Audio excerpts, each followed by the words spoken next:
सावधान।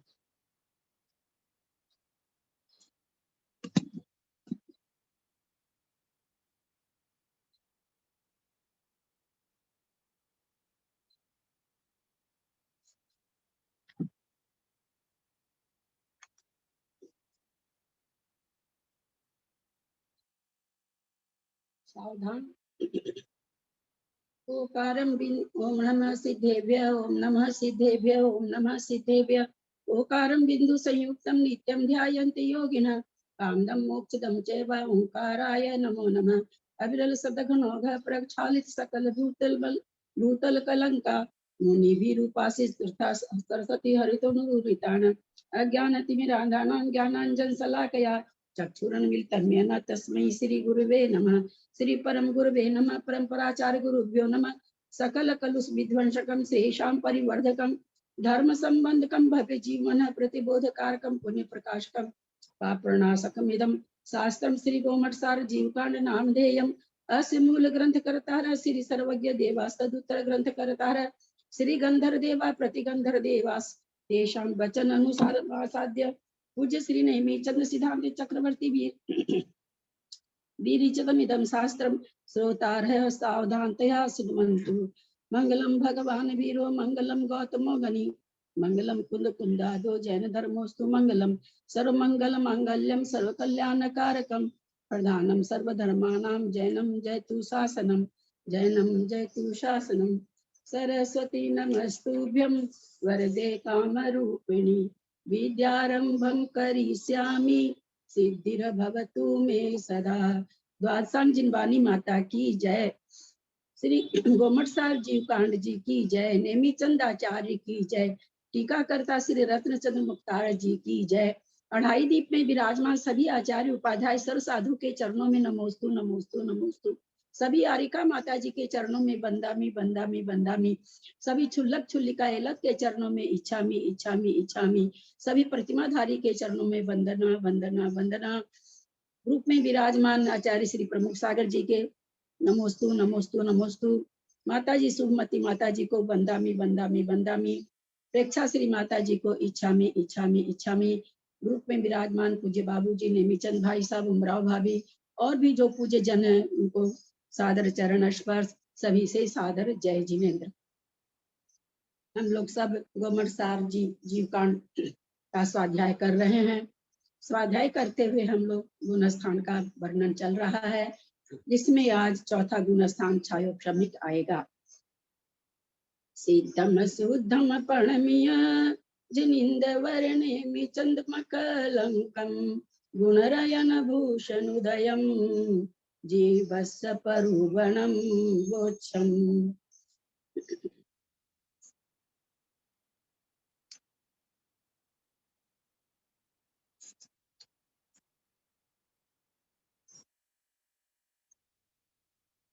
गाथा नंबर 25। सम्मत देश घारी सुदयादो वेद गंहवे सम्मम चल मलिन मगाढ़म तम नीचम कम खबनेदु। सम्मत देश घारी सुदयादो वेद गंहवे सम्मम चल मलिन मगाढ़म तम नीचम कम खबन हेदु।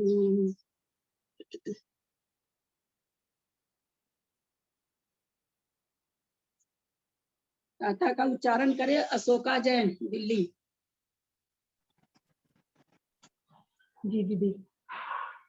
सम्मत देसी घादी सुध यादो वेद गम हवे सम्मम चल मलिन मगाड़म तम नीचम कम मखवण हेदु। दीदी ठीक करा दीजिए कहीं गलतियां। सम्मदेश घादी सम्मत देश घाती। सम्यक्त प्रकृति देश घाती है। देश घाती घाती सु उदयादो घाती में से निकलेगा उदयादो। सम्मत प्रकृति देश घाती सम्यक प्रकृति उदयादो उदय से। देश घाती सम्यक प्रकृति के उदय से। वेदगम हवे सम्मम, वेदक सम्यक होता है। वेदगम हवे सम्मम, वेदक सम्यक होता है। सम्मत देश घाती सु में से ऊ निकल जाएगा। देशघाती सम्यक प्रकृति के उदयादो उदय होने से सम्मम वेदगम भवे, वेदक सम्यक होता है। वेदगम सम्मम भवे, वेदक सम्यक होता है। चल मलिनम गाढ़म, चल मलिनम अगाढ़म तम नीचम कव खवण हेतु, उसमें चल मल और अगाढ़ रूप दोष होता है। तम मन वह निचम माने नित्य है। कम खवण हेतु, कम खवण हेतु और कर्मों के खवन का हेतु है, क्षय का हेतु है, अर्थात दर्शन मोहनी के क्षय का हेतु है। एक तो जिसका नाम पुकारा जाए वही उत्तर देंगे, क्योंकि कई लोगों का फोन आ गया मेरे पास कि हम लोगों को वीडियो सुन के पूरी भाव भाषणा नहीं हो पा रही है, सब लोग एक साथ बोलते हैं तो हम लोगों को कुछ भी पकड़ में नहीं आ रहा है। अतः कोई भी चीज हम पूछेंगे एक ही आदमी खोलेंगे, खोल के उत्तर देके तुरंत बंद करेंगे। कृष्णा जी, यहाँ पर ऐसा क्यों कहा गया? दर्शन मोहनी के क्षय का हेतु है। छायोपशमिक सम्यक को दर्शन मोहनी के क्षय का हेतु कैसे बताया जा रहा है? दर्शन मोहिनी को उत्तर उसका आपने प्रश्न पूछा, दर्शन मोहिनी के क्षय का हेतु छायोपशमिक को कैसे बताया जा रहा है? छायोपशमिक को दर्शन मोह का चिन्ह ऐसे माना जा रहा है क्योंकि यद्यपि इसमें एक देशघाती सम्यक प्रकृति का उदय है, लेकिन वो सम्यक का थोड़ी आपका उत्तर नहीं आएगा सही, वो एक बहुत छोटा सा उत्तर है, इतना बोलने का जरूरत नहीं है। वो सम्यक प्रकृति के उदय से सम्यक को घातने की शक्ति नहीं है, क्योंकि सम्यक प्रकृति के उदय से दोष तो पूरा निश्चित वो तो नहीं हो पाता, सम्यक दोष तो आ जाता है। लेकिन एक बात आप सबको ही सुनिए, एक बात और सुनिए सब कोई, अगर उत्तर नहीं आता हो तो उत्तर देने की कोशिश ना करें। एक बात ये हमेशा ध्यान रखेंगे आप लोग, क्योंकि उससे समय बहुत बर्बाद जा रहा है, थोड़ा भी स्वाध्याय आगे नहीं बढ़ रहा है। प्रश्न को समझें, उत्तर नहीं आता है तो ना बोलें, इधर उधर का उत्तर नहीं दे। चलिए, मंजू जैन दिल्ली, छायोपशमिक प्रकृति को दर्शन मोहनी का क्षय का हेतु कैसे बताया जा रहा है? क्योंकि ये दर्शन मोहिनी की जो सम्यक प्रकृति है वो सम्यक का घात नहीं करती है। क्या क्या उत्तर देते, इसलिए मैं बोले नहीं आता तो ना बोलिए, सबसे बढ़िया उत्तर ना बोलिए। हैंड रेज करें, किसी को इसका उत्तर आ रहा है क्या? हैंड रेज करें, किसी को उत्तर आ रहा है क्या? बाबूजी आए क्या? बाबूजी, छायोपशमिक सम्यक को दर्शन मोहनी प्रकृति के क्षय का हेतु कैसे? अनीता जी कलकत्ता, बहुत बड़ी बड़ी क्लास अटेंड कर रहे हो आप लोग, कहाँ कहाँ, पूना, इंदौर, पता नहीं कहाँ कहाँ की क्लासे नहीं अटेंड कर पाते हो। आप आगे करो, पीछे करो, हम लोग वहां पढ़ते हैं, हम लोग वहां पढ़ते हैं, तो बताइए तो सही। एक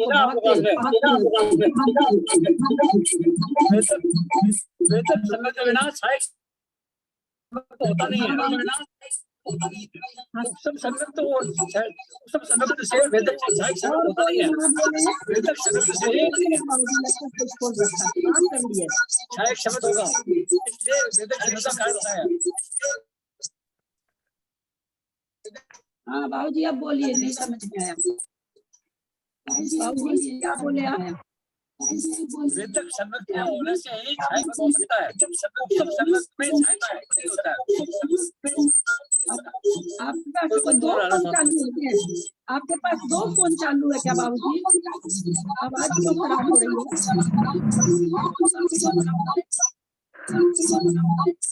वाह, कितने लोग खुला।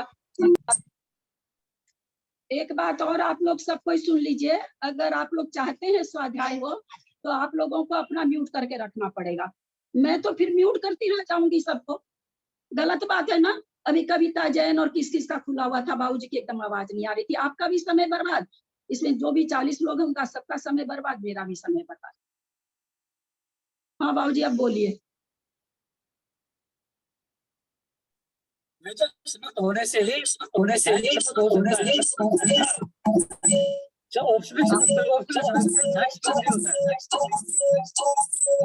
आवाज नहीं आ रही बाबूजी, आपके फोन में डिस्टर्ब है। 2 फोन चालू बाबूजी आपके यहाँ, आपके यहाँ 2 फोन चालू है, आपके यहाँ 2 फोन चालू।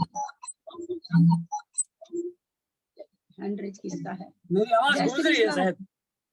हाँ आपका 2 फोन चालू है लगता है। सहायक सम्यक्त होगा।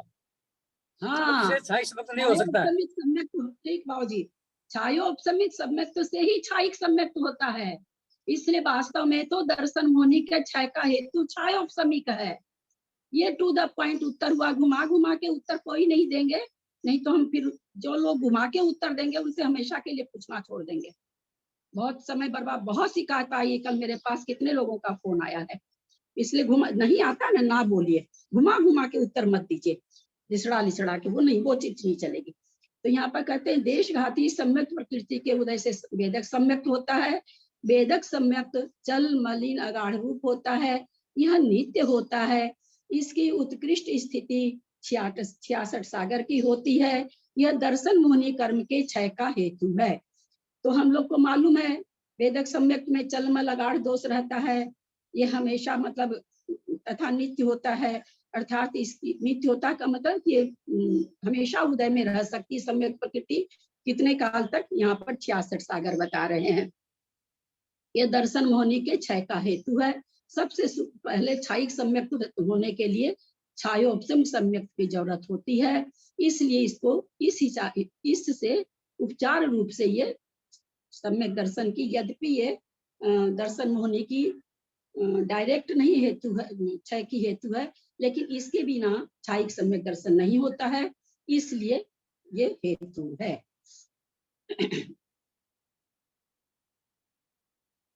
दर्शन मोहनीय कर्म की 3 प्रकृतियां, सम्यक प्रकृति, सम्यक मिथ्यात्व प्रकृति, मिथ्यात्व प्रकृति, ये सब कोई जान रहे हैं। आगे चलते हैं। सम्यक प्रकृति में लता स्थान के स्वर्घाती स्पर्धक, दारू स्थान के अनंतवें भाग रूप स्पर्धक देशघाती हैं।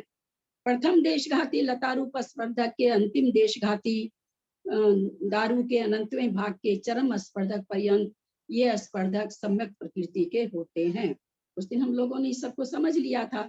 सम्यक प्रकृति में सर्वघाती स्पर्धकों का अभाव है, इसलिए सम्यक प्रकृति सम्यक दर्शन को पूर्ण रूप से घातने में असमर्थ है। किंतु उस सम्यक का एक देश अर्थात सम्यक दर्शन की स्थिरता और निष्कांक्षता का घात करती है। इसका अभिप्राय यह है कि सम्यक प्रकृति के उदय होने से सम्यक दर्शन का मूल से विनाश नहीं होता, किंतु स्थिरता व निष्कांक्षता का घात होने से सम्यक दर्शन में जल मलिन और दोष लग जाते हैं।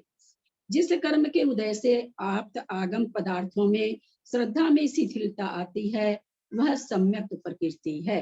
शिथिलता आती है, तत्वों का उल्टा श्रद्धान नहीं होता है, शिथिलता थोड़ी आती है, अथवा उत्पन्न सम्यक में शिथिलता का उत्पादक और उसको अस्थिरता का कारण हो सम्यक प्रकृति है।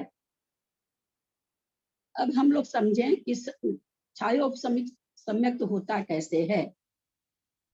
छायोपशमिक सम्यक्त को प्राप्त करने के लिए उसके पहले जीव को क्या करना पड़ता है। उषा जैन, बेंगलोर। छायोपशमिक सम्यक प्रकृति को प्राप्त करने के लिए उसके पहले क्या किया जाता है? मेरे से पूछा, मैं बताऊं। 3 करण।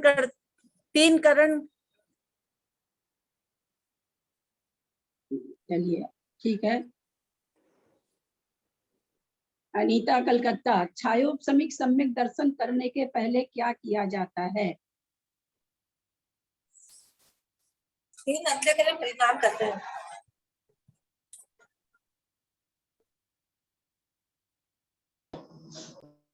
नहीं आ रहा उत्तर आपका, आपका म्यूट है अनीता जी। नहीं कर रही थी। अच्छा ठीक है। चलिए त्रिशला जी, क्या करना होता है? सर्वघाती सर्वघाती स्पर्धकों का उदय भावी 6 मैंने और ये सब, वो तो छायोपशमिक की परिभाषा दे रही हैं आप, मैं पूछ रही हूँ छायोपशमिक प्राप्त करने के लिए। चलिए मंजू जैन दिल्ली, नहीं म्यूट है आप, म्यूट हैं, या तो खोल के ही रखेंगे या उत्तर देंगे तब भी नहीं खुलते। पहले औपचारिक सम्यक प्राप्त करना पड़ता है उसके लिए। हाँ, बहुत सुंदर उत्तर। छायोपशमिक सम्यक दर्शन प्राप्त करने के लिए पहले छायोपशमिक औपशमिक सम्यक दर्शन प्राप्त करना होता है, बिना औपशमिक के छायोपशमिक नहीं होता है। उत्तर इसका सीधा और एकदम टू द पॉइंट ये होगा। अब उस औपशमिक सम्यक दर्शन प्राप्त करने के लिए क्या करना होता है, तो हम लोग को सबको मालूम है 5 लब्धियां करनी पड़ती है। 5वीं लब्धि करण लब्धि है। करण लब्धि के में प्रवेश करने के बाद करण लब्धि कहाँ से चालू होती है, किस लब्धि से? अधकरण, अपूर्वकरण, अनिवृत्तिकरण। अधकरण में प्रवेश करने के पहले जो प्रायोग्य लब्धि तक पहुंच गया है जीव, उसके बाद वो अधकरण में प्रवेश करेगा। अनीता जी, क्या वो नियम से प्रवेश कर जाएगा क्या? जो प्रायोगिक लब्धि में आ गया है वह नियम से अब अधकरण में प्रवेश करेगा या नहीं?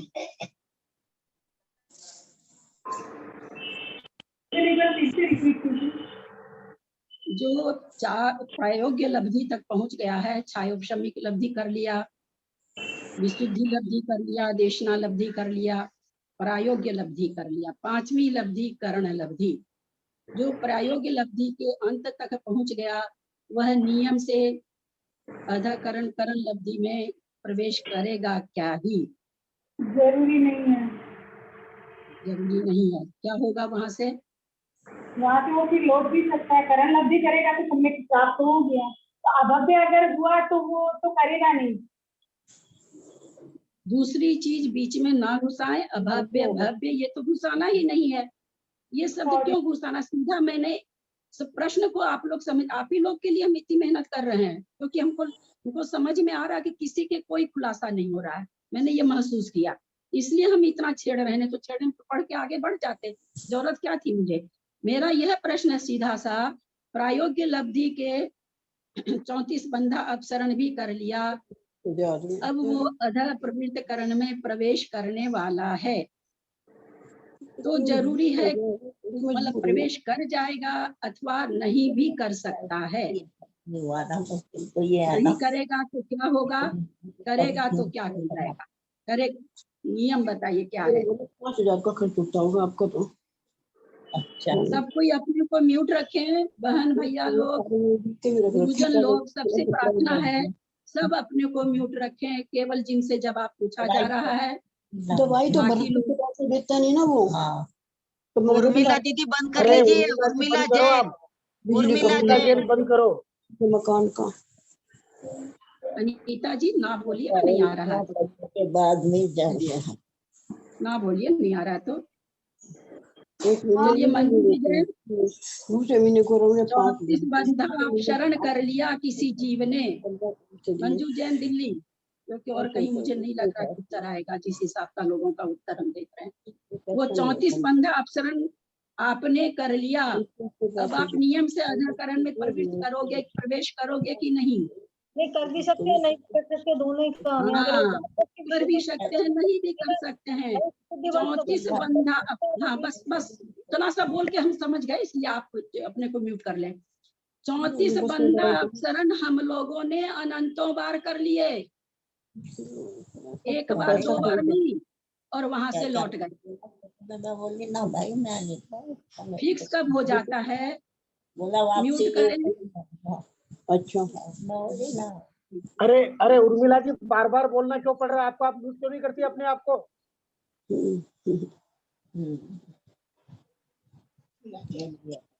खुला छोड़ के इधर उधर चली गई लगता है मेरे को।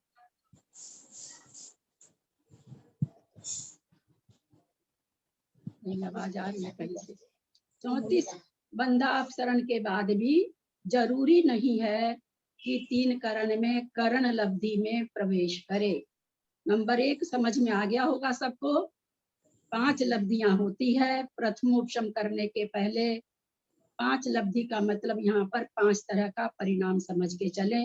हम लोग लब्धि बहुत अच्छी तरह से समझ रखे हैं। एक एक लब्धि का बहुत अच्छी तरह से विचार जिनको पढ़ना हो तो लब्धि सार में एक एक लब्धि का एक एक समयवर्ती विचार है, वो वहां पर है। यहाँ पर हम मोटे रूप से इतना ही जाने कि परिणामों, लब्धि का मतलब एक प्रकार का परिणामों की विशुद्धि होते जाना है।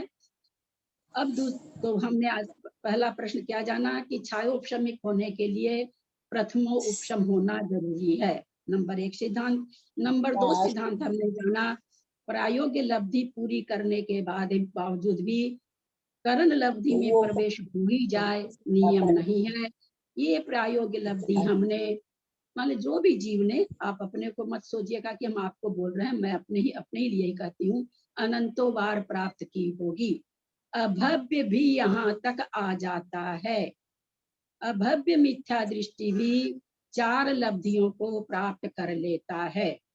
ये सारे सिद्धांत के निचोड़ दिए जा रहे हैं। आपको ऐसा निचोड़ करके कहीं पढ़ने नहीं मिलेगा कि आप देख देख के पढ़ लोगे। 2-3 सिद्धांत हुए, चौथा सिद्धांत अब है अगर करण लब्धि में कोई प्रवेश कर गया तो क्या वो नियम से तीनों करण करेगा अथवा बीच में लौट जाएगा। मंजू जैन दिल्ली, समय को बर्बाद करने से फायदा नहीं है, लोग ठीक से उत्तर नहीं दे पा रहे हैं। मंजू जैन दिल्ली, वो उसके करण लब्धि में प्रवेश करते ही वो पूरी करण लब्धि, वो करण मतलब करण लब्धि तक पहुंच जाएगा। सीधा उत्तर दीजिए कि हाँ प्रवेश कर गया तो करेगा ही, बस इतना ही। अगर कोई करण लब्धि में प्रवेश कर गया, अधः प्रवृत्त करण शुरू कर दिया, प्रवेश कर गया, नियम से उसको प्रथमोपशम होके रहेगा। यहाँ तक हम लोग समझे। अब प्रथमोपशम सम्यक दर्शन के समय में क्या कहा जाता है कि अगर अनादि है अथवा सादी है, दोनों तरह के हो सकते हैं। सादी मिथ्या दृष्टि बाबूजी, सादी मिथ्या दृष्टि को प्रथमोपशम करने की क्या जरूरत पड़ जाती है बाबूजी? पारस जी पाटनी बाबूजी, 2 लोग हैं इसमें पारस पाटनी के नाम से। पल्ले का संख्या तो बहुत यदि बीतता है तो उसे प्रथमोपशम करना पड़ता है। पल्ले का नहीं बाबू, पृथकत्व दृश्य का तो पृथकत्व सागर अगर शेष रहता है तो वो सम्यक प्रकृति को उदय में नहीं ला सकता है। इसमें कोमरसार कर्म कांड में आया बाबूजी, 610 नंबर गाथा कुछ है, मुझे याद नहीं है पूरी तरह से गाथा नंबर। अगर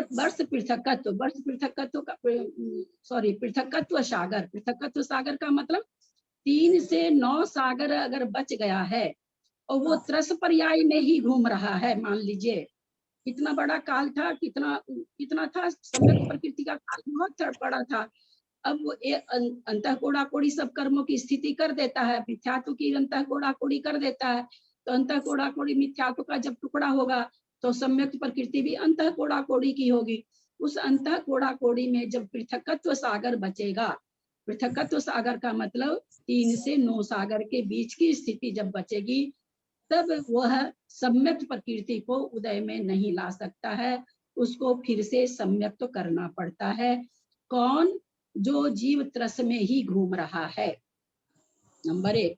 नंबर 2, जो एक इंद्रिय में चल गया, जैसे यहाँ SST होते हैं ना अपने यहाँ, उसको सरकार विशेष सुविधा देती है, तो उसी तरह यहाँ आचार्य उसको विशेष सुविधा दे रहे हैं कि जो एक इंद्रिय में चल गया उसका मात्र 1000 वर्ष भी अगर बचा हुआ है और मान लीजिए कि वो पंचेंद्रिय में आ गया, उसकी स्थिति 1100 वर्ष बची हुई है ना, 1200 वर्ष बची हुई है सम्यक की, तो वो पंचेंद्रिय में ला करके 2 करण पूर्वक सम्यक प्रकृति को उदय में ला सकता है। 4:30 बजे से बस एक बार खाऊंगी अब, दूसरे काम है ना, मेरे साथ 4:30 हाँ वो बात है, ठीक है। भूख नहीं है अभी, तो शाम का खाना हो जाएगा, शाम का खाना हो जाएगा। पंखा बंद करवा रही हो? ठंड की लगी, लेट के देखो ठंडा लगा।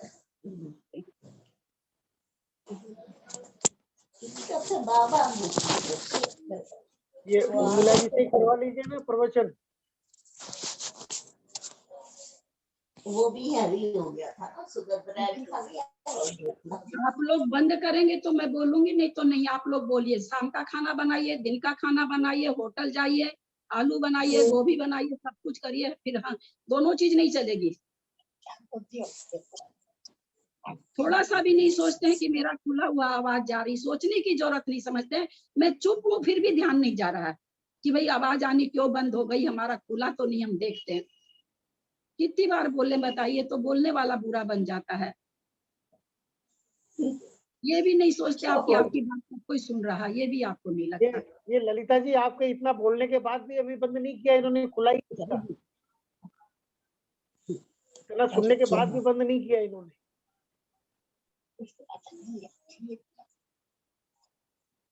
तो हम लोग अभी, अब मेरे को तो दिमाग क्या क्या बता रही थी मैं, क्या बता रही थी?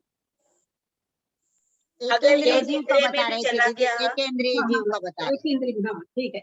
अगर कोई एक इंद्रिय में अगर चला जाता है तो उसका 1000 वर्ष से अगर स्थिति ज्यादा सम्यक प्रकृति की सत्ता में रहती है तो, और वह संजोग से पंच इंद्रिय में आ गया, तो वो 2 करण पूर्वक सम्यक प्रकृति को उदय में ला सकता है, अगर एक इंद्रिय में गया तो। लेकिन अगर त्रस में घूमता रहा, तरस से ही पंचेंद्रिय में आ गया, 2 इंद्रिय, 3 इंद्रिय, 4 इंद्रिय में अथवा पंचेंद्रिय में भी घूमता रहा, लेकिन सम्यक प्रकृति को उदय में नहीं लाया, और फिर उसकी सम्यक प्रकृति की सत्ता वर्ष पृथक तत्व अगर सत्ता में है तो वो 2 करण पूर्वक नहीं ला सकता है, उससे ज्यादा स्थिति बचेगी तब ला सकता है। ये त्रस का पनिशमेंट है, त्रस में घूमने का। तो यहाँ हम लोग समझे इस चीज को कि भाई क्या हो जाता है, सत्ता में जो सम्यक प्रकृति बैठी थी उसका क्या हो गया जो कि उदय में नहीं ला सकता है, उस प्रकृति का क्या हो जाता है।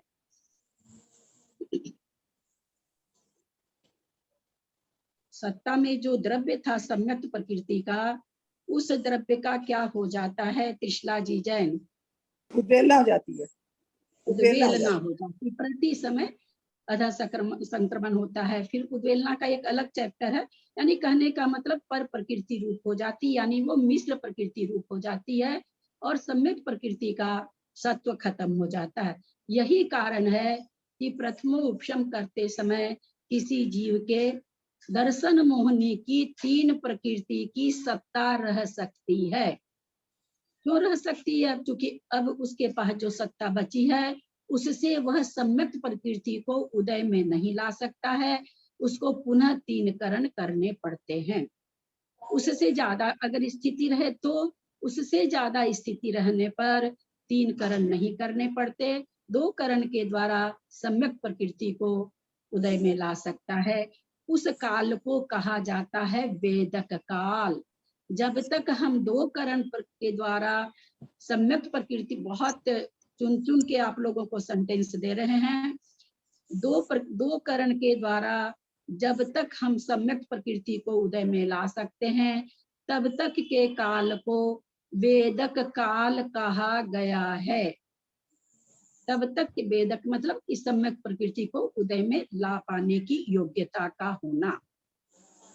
वेदक काल खत्म हो गया, सत्ता में सम्यक प्रकृति यद्यपि है, उसको फिर से प्रथमोपशम करना पड़ रहा है। यानी प्रथमोपशम करते समय किसी जीव के मोहनीय कर्म की कितनी सत्ता रह सकती है? 3 भी रह सकती है, 2 भी रह सकती है और 1 भी रह सकती है। यहाँ तक किसी को कोई प्रश्न है तो पूछ सकते हैं, म्यूट करके प्रश्न रखें, वापस अपने खोल के वापस म्यूट कर लें। किसी को कोई चीज यहाँ तक नहीं समझ में आई हो, क्योंकि प्राय लोग जवाब नहीं दे पा रहे हैं, इसका मतलब नहीं समझ में आ रखा है सब्जेक्ट, तो किसी को भी नहीं समझ में आया हो तो आप अपने को अनम्यूट करके ये जो लास्ट वाला बताया ना वो बता दीजिए, सबसे लास्ट में दर्शन मोहिनी वाला क्या हाँ कोई पूछ रहे हैं क्या? उसका बता दीजिए जरा, ठीक से पूछिए, जो भी पूछ रहे हैं, मुझे तो समझ में नहीं आया। वेदक सम्यक तो पता लग गया, उसके बाद वाला जो आपने बताया ना दर्शन मोहिनी वाला, 3 प्रकृति वाला, अभी हाँ, तो वेदक काल खत्म हो गया, बहुत सुंदर, वेदक काल खत्म हो गया, पर सम्यक प्रकृति की सत्ता कितनी बनी हुई है? पृथकत्व सागर बनी हुई है ना, या 1000 वर्ष बनी हुई है ना, जो एक इंद्रिय के हिसाब से 1000 वर्ष बनी हुई है, और त्रस पर्याय में जो घूम रहा उसका पृथकत्व सागर स्थिति बनी हुई है, तो वो 7 प्रकृति की सत्ता हो गई उसके, है ना, क्योंकि सत्व पूरा खत्म नहीं हुआ, तो इसलिए उसके 7 प्रकृति की सत्ता हो गई। मान लीजिए तब भी वो प्रथमोपशम नहीं करे तो क्या होगा? जो सम्यक प्रकृति की सत्ता बची हुई है वो पूरी की पूरी खत्म हो जाएगी, मिश्र रूप हो जाएगी, है ना।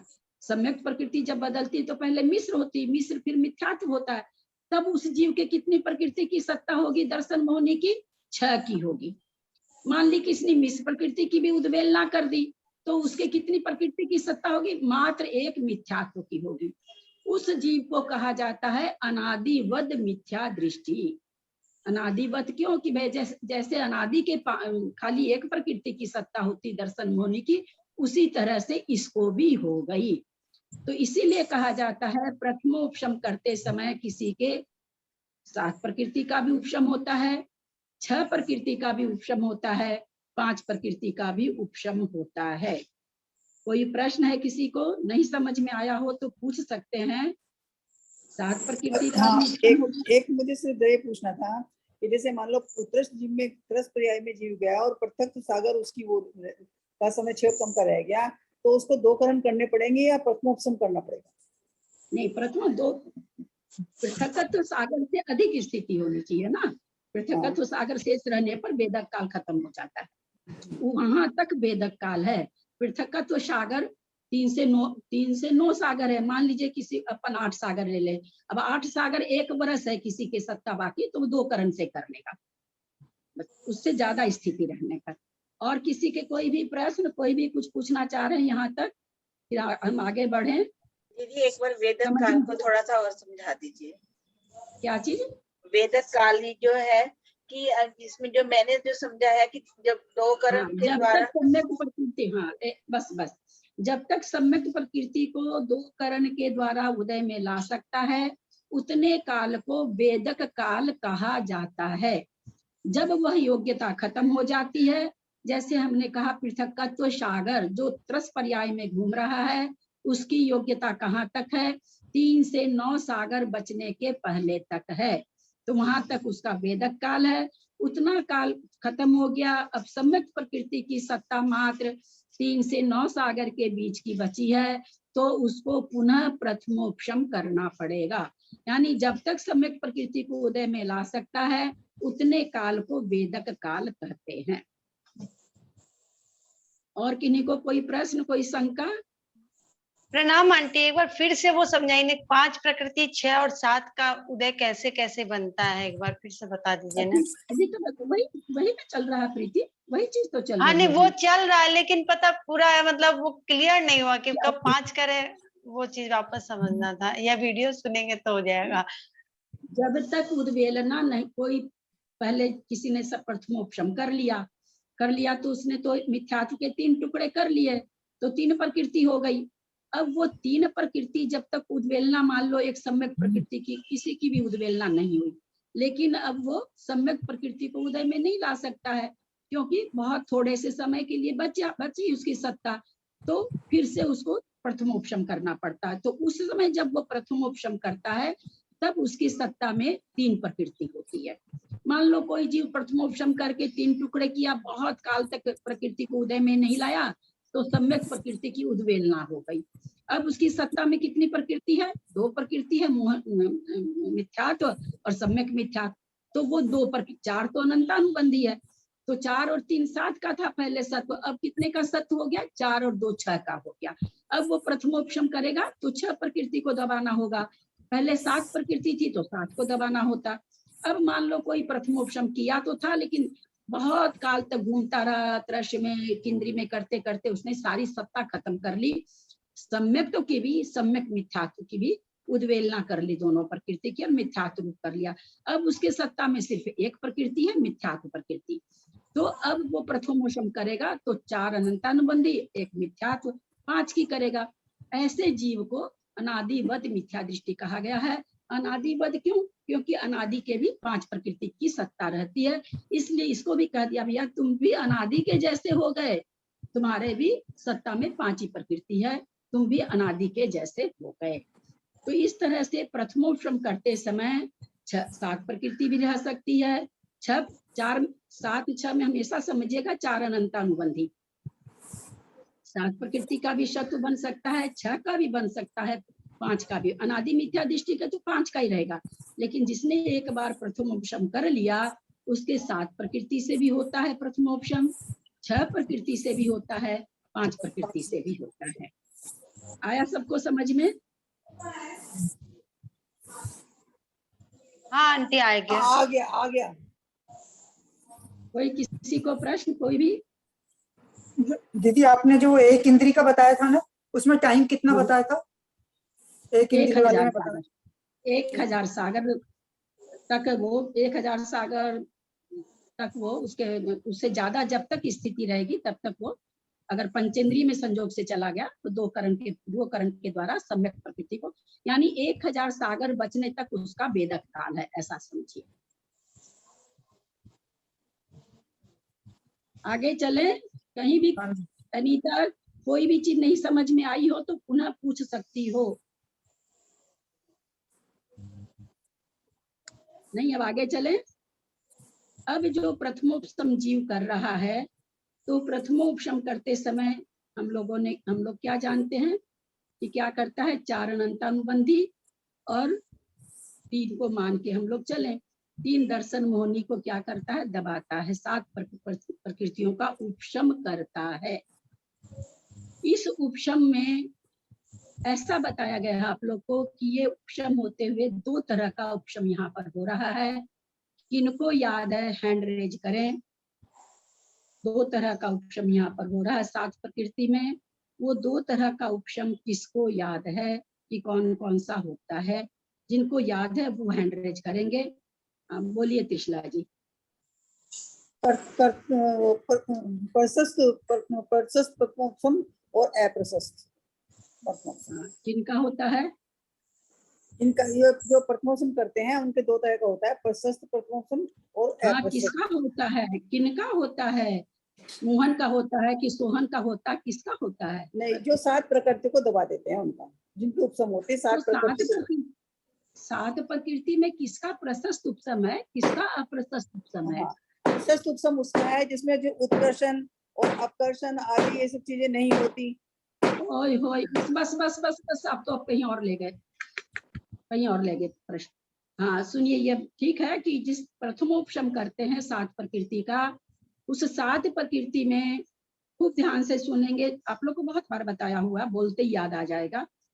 उसमें जो दर्शन मोहिनी की 3 प्रकृति है उसका प्रशस्त उपशम है, और अनंतानुबंधी जो 4 प्रकृति है उसका अप्रशस्त उपशम है।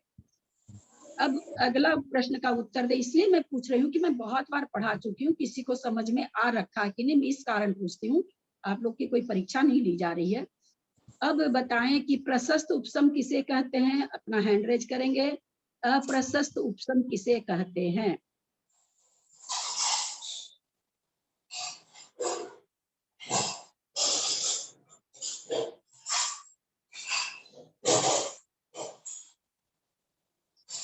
नहीं, कोई भी बताएगा?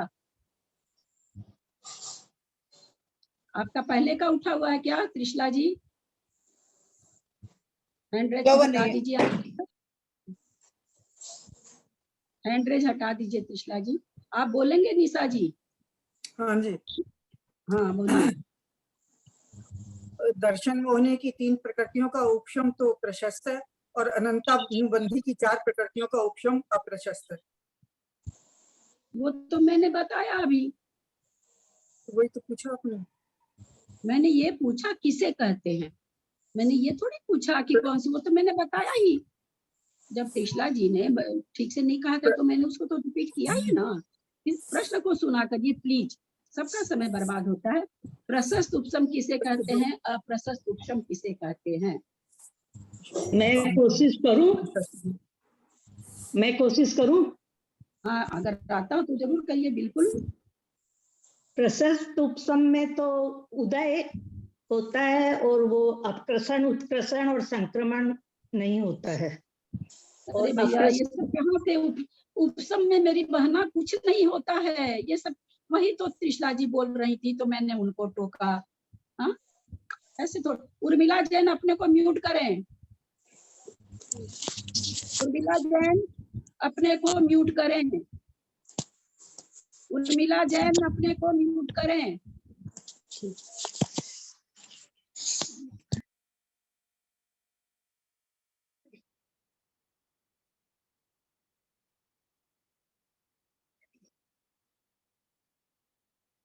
चलेगी तो चलेगी, क्या करना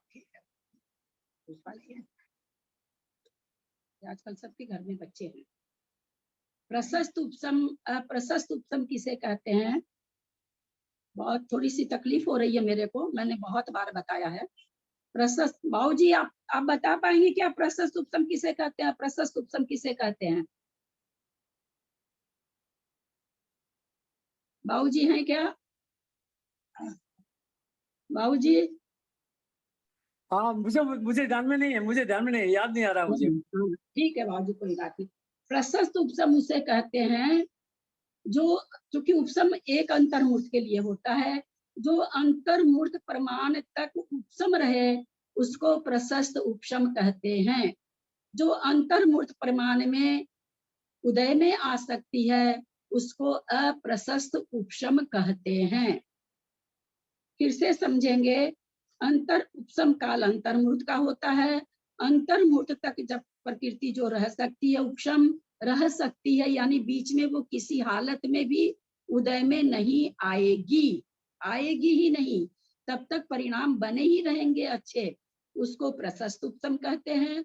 और जो परिणामों को आकुल कर दे और अंतर्मूर्त के पहले उदय में आ जाए उसे अप्रशस्त उपसम कहते हैं। अब चलिए आगे का बताइए, इस 7 प्रकृति में ऐसी कौन सी प्रकृति है जो अंतर्मूर्त के पहले उदय में आ सकती है? उपशम काल खत्म होने के पहले उदय में आ सकती है। इस 7 प्रकृति में कौन सी प्रकृति है? हैंड रेज करेंगे, सब एक साथ नहीं खोलेंगे।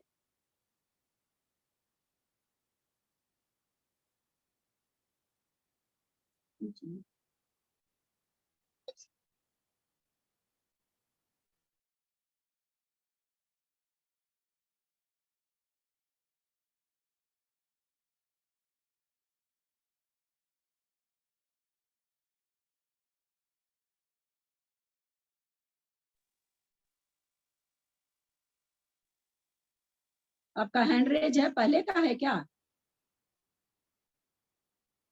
अभी क्या है? हाँ बताइए। अनंतानुबंधी। हाँ आपका आवाज ही नहीं आ रहा। अनंतानुबंधी का अप्रशस्त उपसम है। अनंतानुबंधी का कोई भरोसा नहीं कि वह अंतर्मूर्त काल तक रह पाएगी। इसके लिए एक बहुत अच्छा उदाहरण से समझाया गया था, वो उदाहरण याद है क्या? घर में गेस्ट आए हैं, हाँ, और उस जो जिनके यहाँ गेस्ट आए हैं उस घर की मालकिन को 4 बच्चे हैं, 4 बच्चे हैं। 4 बच्चे में उसका 3 बेटे तो बहुत शायर हैं, चंचल नहीं है, एक बेटा बड़ा शरारती है।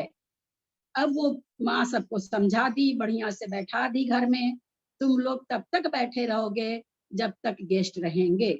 बैठ गए सब। उसमें जो नटखट वाला बच्चा था हर 2 मिनट पर आके माँ का पल्लू पकड़ता है, मुझे ये दे दो, मुझे ये दे दो। माँ डांटती है, फटकारती है, दे देती है, फिर थोड़ी देर में आता है, मुझे ये कर दो। अंत में झल्ला करके माँ और गेस्ट को छोड़ करके पहले उसका करने लग जाती है। ठीक उसी तरह ये अनंतानुबंधी उठा पटक करती रहती है, जो परिणामों को खराब करने में लगी रहती है। अनंतानुबंधी 4 में से क्या चारों ऐसा करती है कि कोई एक कसाय का उदय आता है कि चारों का आ जाता है? उपशम काल में अनंतानुबंधी उठा पटक करते हुए अनंतानुबंधी कसाय की चारों कसाय उदय में आती है कि एक आती है? एक आती है। एक आती, कोई भी एक आ जाएगी। क्रोध, मान, माया, लोभ, कोई भी एक कसाय उदय में आ जाती है और उसको किस गुण स्थान में पटक देती है? दूसरे गुण स्थान में। दूसरे गुण स्थान में पटक देती है। परंतु यह काल भी ऐसा नहीं कि पूरा का पूरा 48 मिनट है, अंतर्मुख को हम 47 मिनट मान लें। अधिक से अधिक कितना? अधिक से अधिक 6 आवली जब बची रहेगी तब ये उदय में आएगी, और 6 आवली के से लेके एक समय बचा तब भी ये उदय में आ सकती है। इसके बीच के काल को सारे मध्यम काल है, 1 आवली एक समय में भी आ जाए, 5 आवली एक समय में आ जाए, सारे काल आ जाएंगे इसके बीच के। तो एक उदाहरण, बहुत सुंदर ये उदाहरण है समझने के लिए कि इस तरह से ये अंतर्मूर्त के जब थोड़ा सा 6 आवली बचती है उसके बाद ये परिणामों को खराब करने में उठा पटक, इसको कहते हैं, आचार्य श्री विद्यासागर जी कहते हैं, ये उठा पटक करने लग जाती है। और करते करते कभी कभी ये विजयी हो जाती है, साधन में आ जाता है जीव। नहीं होती है तो फिर जो प्रकृति उदय में आए उसमें आ जाता है। जो प्रकृति से मतलब, चूंकि मिथ्यात्व के 3 टुकड़े किए उसने, मिथ्यात्व, सम्यक मिथ्यात्व और सम्यक। मिथ्यात्व का उदय आ गया तो मिथ्यात्व में चला जाएगा, मिश्र का उदय आ गया तो मिश्र में चला जाएगा। उदय आने का मतलब उस रूप परिणाम हो जाएगा तो, अथवा सम्यक रूप परिणाम हो गया तो चौथे गुण स्थान में आ जाएगा। ये व्यवस्था हमने समझी। अब सारे सिद्धांत आज के आप लोग लिख लीजिएगा, ऑडियो सुन के आप लोगों के लिए ठीक रहेगा। आज मैं खाली सिद्धांत ही चौथे गुण स्थान का, मेरे 2-3 दिन से मैं केवल इसी पे समाई करती रही, इसी का चिंतन कर करके मैं कि बढ़िया से सिद्धांत आप लोग को दे दूं तो कम से कम छायोपशमिक सम्यक दर्शन हम लोगों को बढ़िया से समझ में आ जाए। अब यहाँ पर यह समझना है कि जो प्रथमोपशम हो रहा है, किसी को भी 6 प्रकृति वाला, 5 प्रकृति वाला, 7 प्रकृति वाला, किसी को भी हो सकता है। ये हमने अभी समझा कि किसी को भी प्रथमोपशम हो सकता है। अब उपशम का मतलब 7 प्रकृति का उपशम होना, 7 प्रकृति का उपशम होना। उपशम होने का मतलब उस समय तक उसका 7 प्रकृति का उदय में नहीं आना, है ना। इसका मतलब ये होता है कि 7 प्रकृति का कुछ समय तक उदय में नहीं आना। तो यहाँ पर ये चीज है कि 7 प्रकृति उदय में नहीं आएगी अंतर्मुहूर्त काल तक। तो हम तो ये आचार्य हमें ऐसे कैसा उपदेश दे रहे हैं। एक तरफ आचार्य कहते हैं उद्यावली हमेशा, जैसे अपने टंकी में से जो पानी है पाइप में तो हमेशा भरा रहता है, जैसे नल चालू करते हैं पानी आ जाता है। तो उसी तरह से उद्यावली में तो सारे निषेक समाये हुए हैं।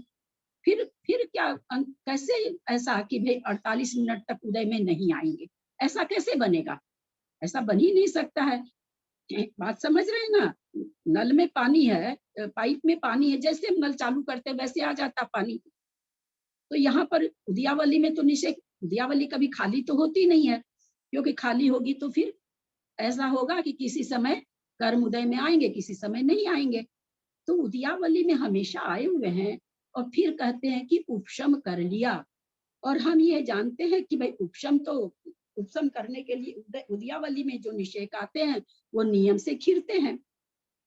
तब यहाँ पर क्या हो गया भाई, ये कैसे बनेगा? एक चित्र देखती हूँ मैं, आप लोगों को कर पाती हूँ क्या? 1 मिनट, मैं कोशिश कर रही हूँ, थोड़ा पेशेंस रखिएगा।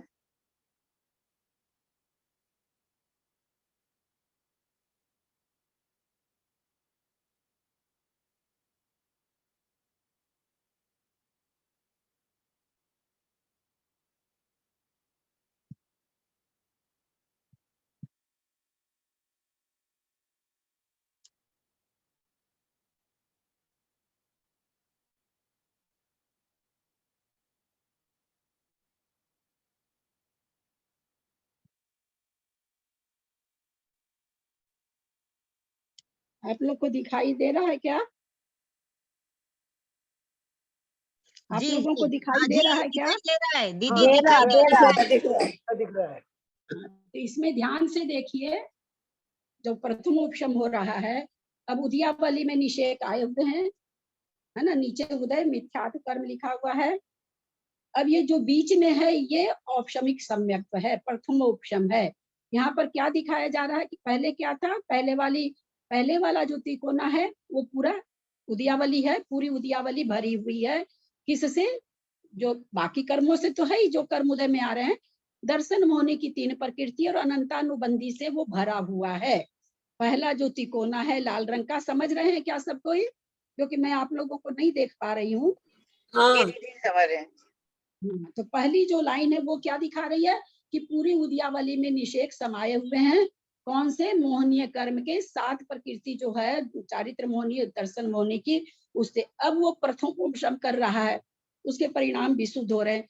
तो भाई उदयावली में जो आया वो तो उदय में आएगा ही आएगा। तो वो हम लोग उपशम का कहें, 7 प्रकृति जब उदय में नहीं आए, दब जाए, उसको कहा जाता है। तो 7 प्रकृति मान लीजिए दबा तो लेंगे, तो हम उदयावली से ऊपर वाले को दबा लेंगे। उदयावली में आए उसको कैसे करेंगे? तो जो हम लोग अंतरकरण अथवा अंतरायाम समझे थे, उसको समझाने के लिए हम ये चित्र आप लोगों को दिखा रहे हैं। तो ये जो बीच में सादा है दूसरे वाले में, क्या परिणामों से क्या होता है? कुछ निषेक को तो ऊपर की स्थिति में भेज देता है, केवल मोहनीय कर्म का, और 4 अनंतानुबंधी यानी 7 प्रकृति अथवा 6 अथवा 5, उनके निषेकों को परिणाम विशेष से क्या करता है? कुछ को तो ऊपर भेज देता है कि भैया तुम बाद में उदय में आना, मेरा परिणाम अभी बहुत अच्छे चल रहे हैं, ऊपर जाओ। लेकिन जो एकदम उदयावली के मुंह पर आ गया, उसको क्या करे?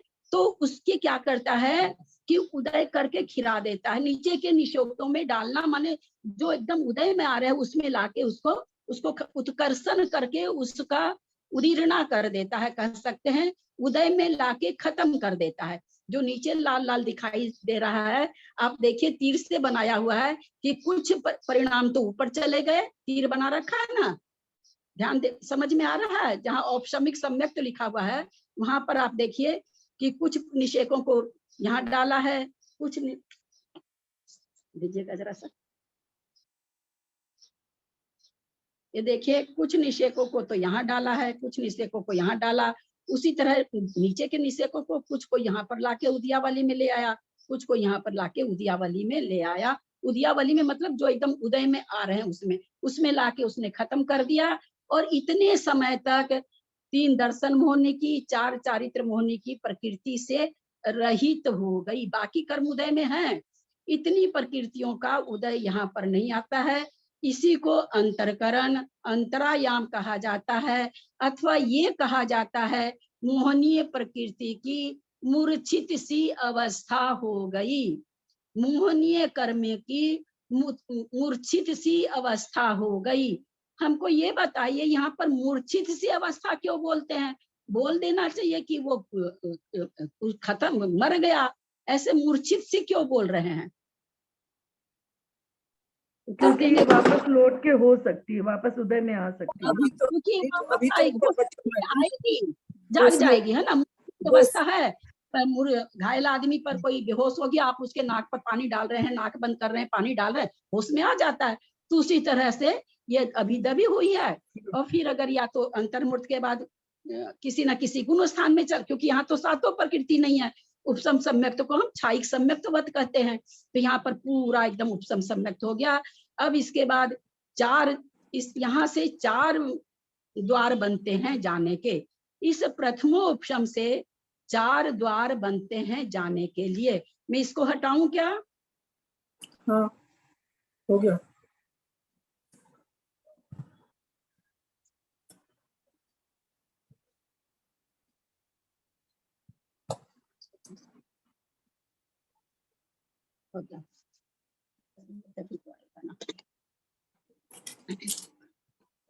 प्रथमो उपशम सबको बढ़िया से समझ में आया कि नहीं?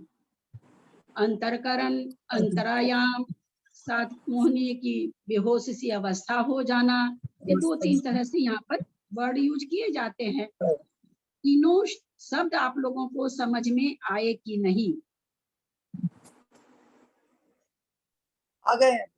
अंतरायाम मुझे नहीं आया दीदी, क्योंकि तीनों का मीनिंग अलग अलग है क्या? नहीं, तीनों एक ही तरह से। कोई अंतरायाम माने अंतर का आयाम कर देना, अंतरकरण कर देना, मन उसी में उसको समा देना। और क्या है और क्या बोले, मूर्छित सी अवस्था, दर्शन महाप्रकाश प्रकृति का उदय नहीं आ रहा है, तो लोग उस समझाने के भाई क्यों नहीं उदय में आ रहा, तो उसकी मूर्छित सी अवस्था हो रखी है, यानी उपशम हो रखा है। याम का क्या पता है? याम का मीनिंग क्या हुआ? अंतर आयाम फैला देना, अंतर को बैठा देना, अंतर कर देना। ठीक है, मैंने इसीलिए थोड़ा चित्र के द्वारा समझाना चाहा कि थोड़ा सा समझ में आया कि नहीं, किसी को कम आया हो तो बोले, फिर से उसको कर देंगे।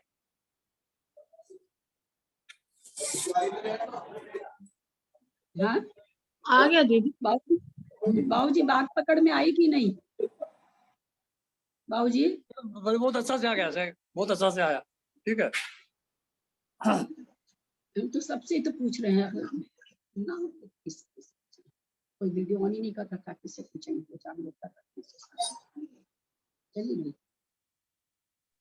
जो उदय में लाया है उतना उतना तो उस समय वो विदर करेगा ना। हाँ, अंतर्गण के पहले जो बीच में उदय में लाया है जितने अंश को, उसको हाँ। उदय, उसका तो ये करेगा ना, उसका उदय होता है, उसका कारण बताएगा ना उसके। हाँ, हाँ, तो उसका वो परिणाम भी सही से फटाफट जैसे उद्यावली में आके खत्म हो गई।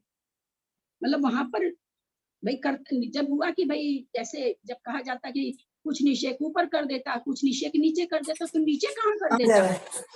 ये प्रश्न खड़ा है, नीचे कर देता, तो नीचे से उसमें मिला देता है।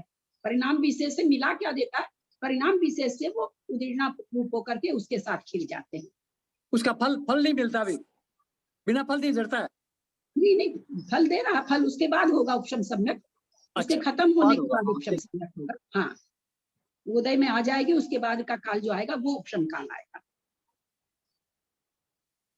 तो यहाँ पर हम लोगों ने ये समझा कि भाई सात प्रकृति उपशम कैसे होता है, किसको उपशम कहते हैं। तो हम लोगों ने समझा कि सात प्रकृति किस तरह से रहित हो जाती है, जबकि प्रकृतियां तो हमेशा उदय में आ रही है, फिर भी कैसे हो जाता है ये हम लोगों ने समझा।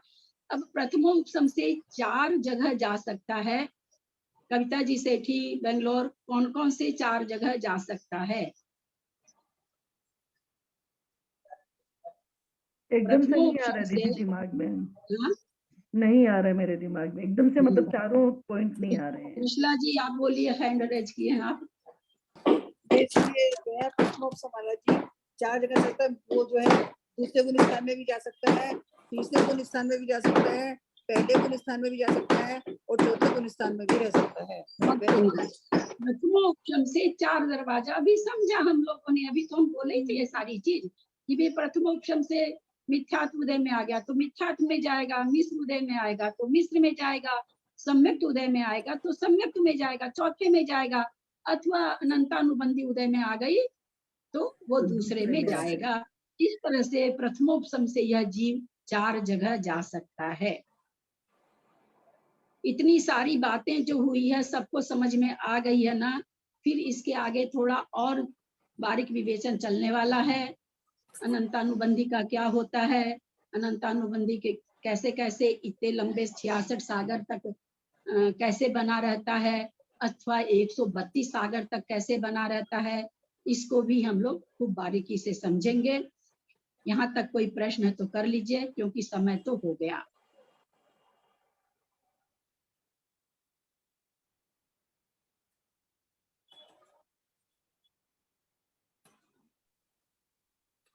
कोई प्रश्न नहीं है? तीसरे गुण स्थान में रहने के लिए, आने के लिए दीदी, फिर उसके बाद सम्यक मिथ्या तो प्रकृति रह जाएगी और सम्यक प्रकृति का उद्वेलना हो जाएगी, ऐसा समझे?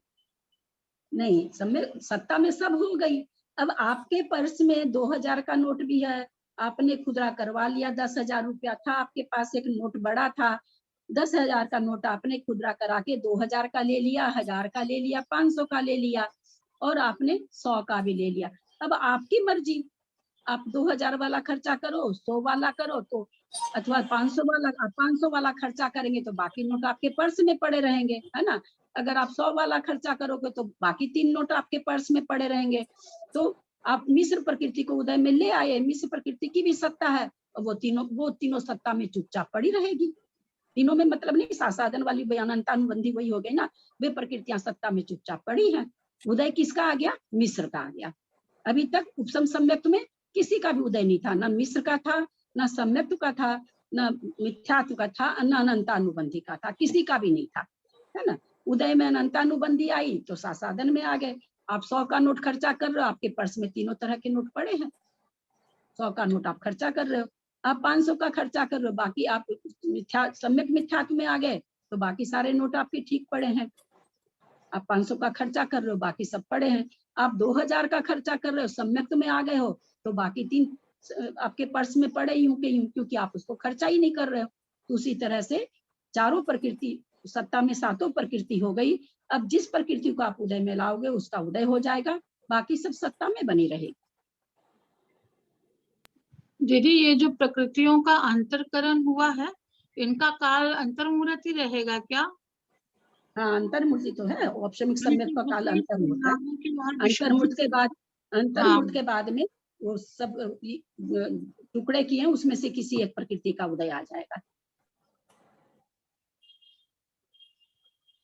3 प्रकृति जो हमने 3 टुकड़े उपसम सम्यक्त रूपी यंत्र से मिथ्यात्व का जो टुकड़ा हमने किया 3, उसमें से कोई भी एक प्रकृति उदय में, क्योंकि अंतर्मुहूर्त के बाद अनंतानुबंधित उदय में अब आ नहीं सकती है, उपसम काल तो खत्म हो गया। तो 3 प्रकृति में से कोई भी एक प्रकृति उदय में आएगा और उस जीव की वही संज्ञा हो जाएगी। और कोई प्रश्न है क्या? समझ में आया कि नहीं? मैं तो अपनी पूरी ताकत लगा के बहुत ये करके समझा रही हूँ, मुझे बहुत अच्छा समझ में आया। रिपीट हो गया, समझा तो पता लगा पर रिपीट। कोई कुछ पूछ रहे हैं क्या? ये अनंतानुबंधी की जो आपने 4 बताई, उनका एक बार नाम बताइए ना, जिनका उपशम होता है। प्रशस्त प्रकृति जो प्रशस्त जो बताए ना उपशम। अनंतानुबंधी क्रोध, अनंतानुबंधी मान, अनंतानुबंधी माया, अनंतानुबंधी लोभ। क्रोध मान माया लोभ, केवल अनंतानुबंधी बाहर लगा दो, अप्रत्याख्यान आवरण लगा दो, क्रोध मान माया लोभ, प्रत्याख्यान लगा दो, क्रोध मान माया लोभ, है ना। चारों के आगे वो लग जाता है। और किसी का कोई प्रश्न? देखिए, किसी को भी कुछ नहीं समझ में आया है, आप बार बार पूछ सकते हो। मैं नहीं जान पाऊंगी, अपने मन का ज्ञान आप लोग स्वयं जान पाओगे, इसलिए किसी को भी कुछ नहीं समझ में आया तो आप पूछ सकते हैं।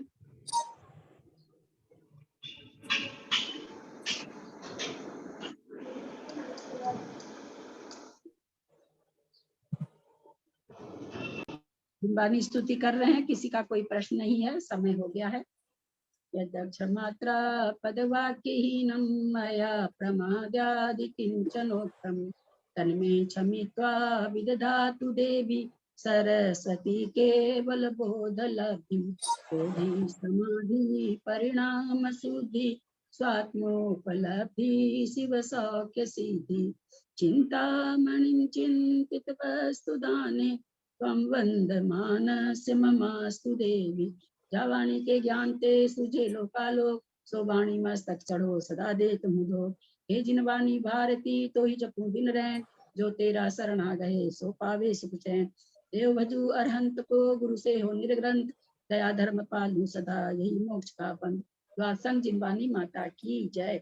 आज का सब्जेक्ट घर में बैठ के थोड़ा सा अभी ही दोहरा लीजिएगा, फिर जो शंका बनती है, कुछ भी शंका बनती हो तो कल आप शुरू में ही पूछ लीजिएगा, ताकि आगे बढ़ने के पहले पीछे का बढ़िया से समझ में आ जाए।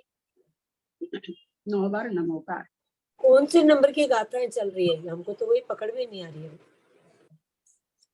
कितने नंबर